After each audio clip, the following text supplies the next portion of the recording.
Ya. Oke, Mas, balik lagi ya, Mas. Balik lagi ke Ya. saat 2009 ya. 2009 kan. Oh ya, di buku ini juga Mas LBP jelasin kalau Agustus 2008 itu Adaro sempat melemah minus Hmm. 73%, ya. Hmm. Minus 75%. Kemudian tapi Mas LBP punya keyakinan bahwa sebenarnya posisi Adaro itu udah menyentuh support jangka pendek, Hmm. ya, support jangka pendek, tapi trend upline-nya sudah terbentuk. Nah, kemudian Mas LBP ini melakukan konfirmasi nih ke Hmm. pertama ke indeks Dow Jones, ya, kemudian ke Ya. IHSG dan juga indeks sektor pertambangan.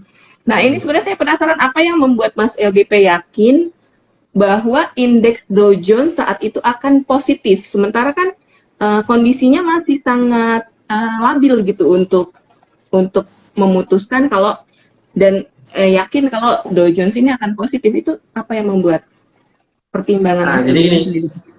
ya jadi eh, pada waktu itu Hmm? 2008 kita subprime mortgage waktu itu, ya, Iya, tahun 2008. Setelah itu saya sempat membahas di beberapa media nih, mungkin iya, ada di halaman 62. iya. Itu saya Suara karya ya? ya salah satu itu di Suara Karya waktu itu, Iya, salah satu medianya yang iya. berhasil saya clipping. Nah, di situ memang indeks melemah, ya kan. Kemudian sektor pertambangan dan gas itu juga Hmm? mengalami koreksi. Tetapi Hmm? pada waktu itu 2008, seperti Citibank misalkan, Citibank waktu itu harganya $50 menjadi $5. Hmm? Kemudian Fannie Mae, Freddie Mac itu ketat dalam pengawasan SEC, ya, Security Exchange Commission. Kemudian banyak pihak yang mengkhawatirkan kondisi ekonomi yang sistemik, ya, atau koreksi yang Hmm? sistemik itu terjadi. Nah, tetapi pada momen itu juga ada momentum bailout dari Oke, Amerika. Jadi bail out itu ya. agar tidak menimbulkan kekhawatiran yang berkelanjutan, maka Ya. ada tindakan bailout pada waktu itu. Nah, momentum bailout itu kalau tidak salah tahun 2009. Hmm. Walaupun yang Februari di itu ya? ya Itu walaupun bulan yang di Februari ya? bulan Februari, kisaran Hmm? bulan itu. Nah, walaupun yang di bailout itu adalah institusi keuangan pada waktu itu, akan tetapi dampaknya itu dapat saya rasakan, ya, Hmm? memberikan sentimen positif kepada Dow Jones pada waktu itu. Karena apa? Hmm? Tindakan yang preventif, ya, dari pemerintah Amerika. Hmm? Hmm? Nah, ketika itu Dow Jones ada di posisi kisaran bottom line. Nah, untuk itu saya melihat Ya. Dow Jones dapat menjadi trigger untuk kinerja regional Asia, Eropa, dan masuk ke Indonesia gitu. Nah, kebetulan juga pada waktu itu indeks harga saham gabungan bukan aja IHSG tetapi Ya. Straits Times, Kospi, Hang Seng, kemudian banyak indeks-indeks di wilayah regional Asia, Kospi, Ya. itu juga sedang mengalami koreksi, yang dimana kekhawatiran itu menjadi kekhawatiran yang sama karena Dow Jones mengalami koreksi. Nah, pada saat itu ketika program pemerintah itu dilakukan dengan preventif, saya melihat potensial upside itu ada di sektor pertambangan. Karena apa? Karena koreksi yang sudah cukup dalam juga disertai dengan koreksi indeks harga saham gabungan yang relatif dalam. Justru itu momentum kita melihat satu kondisi bahwa pasar dalam kondisi diskon. Untuk itu Ya. Adaro menjadi pilihan pada waktu itu. Oke, oke. Sekarang balik ke saat ini, kondisi saat ini, apakah ada trigger yang akan membuat kita yakin nih Mas untuk masuk ke pasar saham, Mas? Kira-kira? Terus terang untuk jangka pendek kita Hmm? diharapkan dapat melakukan transaksi yang sangat selektif, ya. Karena sentimen jangka pendek itu masih syarat dengan volatility index yang relatif tinggi. Nah, untuk itu kita dapat memperhatikan kinerja transaksi untuk jangka menengah dan panjang. Nah, Oke. pilihannya kembali lagi masih ke sektor energi, ya. Kenapa? karena kebetulan minyak dunia di atas harga psikologis di atas 100 Ya. US dollar per barrel, masih ada di angka 113 hingga 115. Sementara dalam riwayat kinerja harga minyak, minyak dunia sempat menguji level 147 US dollar per barrel. Oh, Nah, tinggi begitu banget ya. kita masih melihat bukan artinya kita mengharapkan minyak 147 US dollar per barrel, tetapi prestasi harga minyak yang mampu bertahan hingga saat ini sejak diumumkannya darurat militer tanggal 24 Februari 2022 oleh Zelensky dan pernyataan dari Vladimir Putin yang menyatakan Putin melakukan gencatan senjata, eskalasinya sekarang sudah berbeda. Memang masih membobot adanya potensi konflik militer, tetapi eskalasi yang berikutnya adalah memang harga minyak mampu diapresiasi di atas harga 100 US dollar per barrel. Nah, begitu energi masih dapat menjadi pilihan untuk jangka menengah dan panjang. Oke. Selain sektor energi apalagi Mas? Energi kan berarti batu bara ya, gas, minyak bumi, apalagi Mas? Termasuk turunan-turunannya yaitu CPO, komoditi. Transportasi termasuk nggak? Transportasi indeksnya sendiri, sektornya sendiri. Oke. Nah, jadi beberapa pilihan itu antara lain adalah emiten-emiten yang memiliki kapitalisasi besar atau yang berada di atas rata-rata market cap industrinya, seperti PTBA, ITMG, Antam, Tins, Hadro. Harum. Nah, itu. Harum termasuk nggak Mas? Harum termasuk market cap-nya juga. Bayan juga termasuk market cap-nya 233 triliun market cap-nya Bayan. Nah, jadi itu emiten batubara. Nah, batubara juga masih cukup menarik. Kenapa? Karena hingga saat ini walaupun ada renewable energy atau EBT, energi baru terbarukan, saat ini proses transformasinya membutuhkan waktu. Jadi batubara itu masih menjadi sumber daya yang cukup diminati bukan hanya di wilayah domestik ya, melainkan untuk kegiatan ekspor di seluruh dunia. Oke, ini ada ini nih Mas, dari Kevin C. Siapa nih Mas? Beliau tanya, katanya buku Juragan Saham mirip dengan buku Karl Popper. Apakah Bapak cicipnya? Iya. Iya bukan dicicipnya katanya. Sangat terinspirasi katanya, kisah nyata. Oke, berarti Mas Kevin ini udah punya bukunya nih, keren banget nih. Buat teman-teman yang belum punya bukunya, bisa langsung pesen ya ke Gramedia Digital ya. Karena kalau ini lumayan tebel ya, kalau mau dibawa lumayan juga sih, gede gitu kan. Kalau digital bisa berapa bisa halaman ada di sih? aplikasi. Ada berapa halaman? Lumayan ini. Lumayan. Ada Saya nulis lupa berapa halaman. Oh, ada 340 halaman. 340 halaman. Ya, 340 halaman dan bukunya sebesar ini. Jadi kalau mau beli mending versi e-booknya aja teman-teman. Lebih Iya, praktis. Kan udah digital sekarang. Iya, udah digital. Iya, makasih ya buat Kevin C. Waduh, sangat Kevin. inspirasi kisah nyata buku ini, keren banget. Makasih. Betul. Jadi memang kita selalu menceritakan kisah nyata karena harapannya ingin menjadi inspirasi bagi masyarakat luas bahwa sebenarnya dunia transaksi, dunia trading itu bukanlah fantasi ya, tetapi harus memang dilihat dalam dua sisi, mana hitam mana putih. Jadi kita bisa lebih objektif untuk melakukan transaksi. Dan ya kalau kita ingin melihat masa depan harus diawali dari masa kini, dan masa kini itu tentu asalnya dari masa lalu. Oke. Masa kini asalnya dari masa lalu dan masa kini untuk bisa melihat masa depan. Itu dia. Mungkin ada pesan-pesan lagi Mas yang dapat disampaikan buat teman-teman cerdas keuangan nih, supaya ya paling tidak dapat cuan gitu ya dari kondisi pasar saham saat ini. Jadi mungkin untuk yang scalping itu gimana Mas pesannya Mas?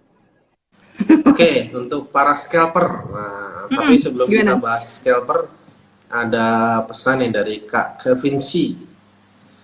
Apa katanya Kak Saya EJ? sudah punya bukunya, Oh, tapi belum punya HP, nomor HP penulisnya. Boleh saya mengundang Bapak? Nanti ya, nanti di DM ya, teman-teman ya. siap. Mau ngundang di acara live. Oke.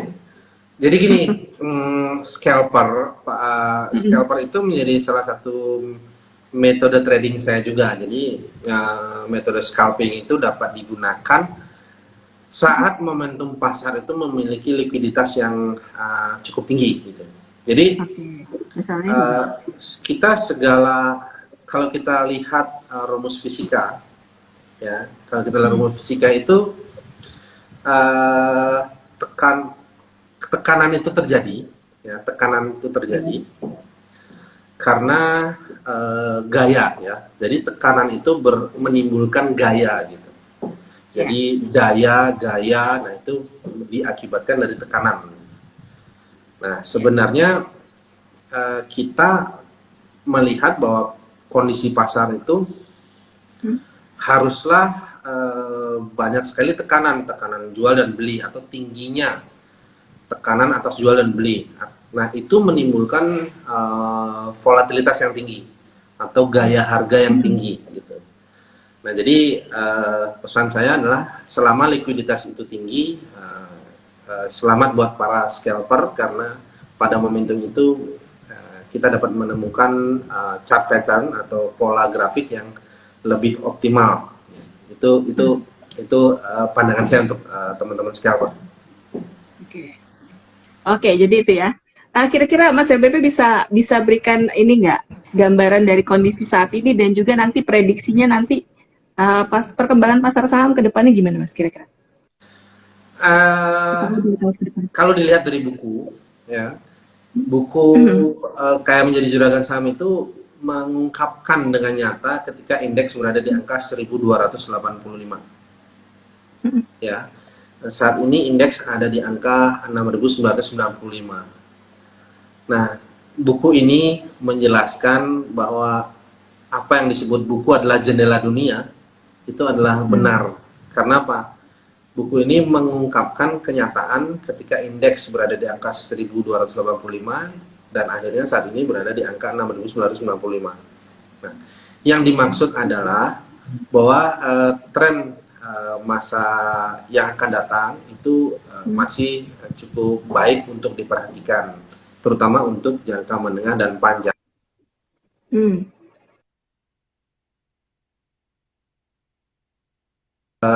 Cukup banyak, terutama sentimen dari kinerja ekonomi. Ya, kita lihat 6 atau 5 bulan kemudian kita masuk ke akhir tahun 2023. Nah, di tahun 2024 volatilitas pasar masih cukup tinggi karena kita masuk ke dalam tahun politik. Tahun 2024 awal itu adalah pemilihan. Nah, artinya pemilihan kepala negara yang baru, kemudian program yang baru. Nah, di sana kita dapat mencermati sebenarnya volatilitas pasar yang cukup menarik untuk transaksi jangka menengah dan jangka panjang. Nah, untuk itu tren indeks masih oke ya. Jangka menengah dan panjang. Nah, tetapi bagi teman-teman yang ingin memanfaatkan momentum jangka pendek, tentu harus berlandaskan kinerja sektornya. Ya, oke. Jadi tetap lihat sektornya teman-teman ya, jangan sembarangan ya. Berarti sektornya itu ya tadi ya, pertambangan. Ada berarti dua. sektor IT digital nggak ya? Nggak dilirik ya? Pertambangan dan perbankan, ya, itu yang menarik. Nah, kalau kita bicara digital, itu indeksnya adalah IDX Tekno. Saat ini sedang mengalami koreksi atau sedang mengalami pelemahan akibat apresiasi pasar yang sudah cukup tinggi sebelumnya. Ya, nah untuk itu, untuk IDX Tekno itu adalah sektor yang dapat dipilih untuk sektor jangka menengah dan panjang, tetapi untuk jangka pendek harusnya dihindari untuk sementara waktu. Oke, berarti jangka menengah dan panjang. Ada komen nih Kak EJ, ada komen? Iya. Ada yang bertanya nih Mas LBP. Untuk Antam apakah masih bisa di hold atau out aja? kita cek ya. Bisa nggak saya Ya. tanya ada posisi Antam di berapa? Nah, biar interaktif nih. Nanti ketik ya Iya, di iya. chat. Sebentar ya. Anugrah Iqbal 19, coba tolong dicek kembali Anda punya posisi Antam di average berapa supaya nanti bisa langsung ditanyakan ke Mas LBP nih. Oke. Nah, ada komen lainnya Kak Eje? Komen lainnya belum ada nih, komen lainnya belum ada. Ini ada teman saya bergabung, Luciana Darmawan. Halo, Kak Lucy, apa kabar? Kemudian ada lagi Dwi Payanakul. Sambil nunggu ya, Mas, sambil nunggu. Kalau misalnya average-nya ada di nyangkut gimana, Mas? Oh Oke, nih, ini udah. average-nya 1.500, Mas. Oke, Average-nya Kak Anugrah. 1.500. Oke, Antam di 1.500 ya. Jadi gini, berarti selamat nih buat Kak Anugrah. Posisinya 1.500, sekarang Antam di 2.260. Ya, Happy trading ya, ya, selamat udah profit. udah profit ya. Nah, Nih out sekarang atau keep aja? Jadi pertanyaannya nah, out atau keep aja? Keep aja jadi nih. pertanyaan berikutnya out atau keep. Nah, saya melihat Antam masih memiliki potensial upside ya. Nah, Oke. dari angka 2.260, angka yang terdekat adalah 2.500. Kemudian target yang kedua ada di angka 2.700 ya. Oke. Sementara 52 weeks high Antam itu ada di kisaran angka 3.170 gitu. Jadi Masih jauh ya. Kak Anugrah bisa bertahap untuk check out dari Antam itu ketika Antam sudah masuk ke angka psikologis 2.900 hingga 3.000. Karena apa? 52 weeks high Antam ada di angka 3.170 gitu. Jadi semakin tinggi semakin mengurangi posisi karena entry point-nya udah cakep nih di angka 1.500. Ya. So 1.500 ya. happy trading buat Kak Anugrah. Mantap. Mudah-mudahan Mantap. beranugerah terus trading di Antam. Siap. Mas, saya mau tanya boleh ya? Tanya Kalau boleh, tadi kan sebanyak-banyaknya boleh. tadi kan sektor yang prospektus itu adalah perbankan sama teknologi. Sorry. Perbankan sama energi ya. Kalau untuk perbankan kan ada yang konvensional sama yang perbankan digital. Nah, ini dua-duanya atau hanya yang tertentu aja, Mas? Jadi gini, perbankan itu ada kelompok sektor yang mengakomodir bank konvensional, gitu ya. Ya. Kemudian ada juga sektor perbankan yang diakomodir oleh dua sudut pandang sektor karena transformasi konvensional ke digital. Ya. Nah, jadi kita bisa lihat perkembangan sektor digital itu melalui IDX Tekno.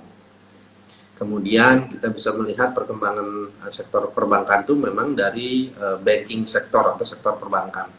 Sekarang, bagaimana kita menyusun portofolio nih di sektor perbankan? Kalau ada dua pertanyaan tadi, apakah kita memperhatikan sektor perbankan konvensional ataukah tekno? Nah, tentu yang pertama kita perhatikan adalah sektor banking ya, atau banking sektor. Sebab tekno itu adalah satu sektor yang diperoleh dari kegiatan transformasi sektor perbankan gitu. Jadi ada bank konvensional yang menyatakan untuk transform ke digital banking. Ada juga bank yang memang market cap-nya kecil yang ingin langsung menjelma menjadi bank digital. Jadi kita bisa mulai dari sana, gitu ya. Misalkan kita lihat BBYB, Alobank, ya, Alobank, BBHI, BBYB juga. Kemudian kita bisa lihat lagi sebelumnya Arto, ya, Bank Jago dan sebagainya. Itu bank yang orientasinya memang langsung ingin kuantum, ya, langsung ingin lompat ke dalam digital banking. Nah, berbeda dengan BRI, Mandiri, BNI yang transform melalui digitalisasi. Gitu. Jadi saya memiliki pandangan bahwa kita harus mulai dari sektor perbankan. Nah, sektor tekno atau bank yang membungkus teknologi di dalam kegiatan usahanya itu dapat menjadi pilihan untuk melengkapi sektor pertama, yaitu sektor perbankan. Jadi fokus kepada bank yang memiliki kapitalisasi besar dan fokus kepada likuiditas bank itu sendiri atau volatility bank itu sendiri. Oke, siap Mas. Mantap. Nah, kemudian untuk ini kita bahas sektor aja ya. Kemudian untuk sektor transportasi sama properti gimana Mas?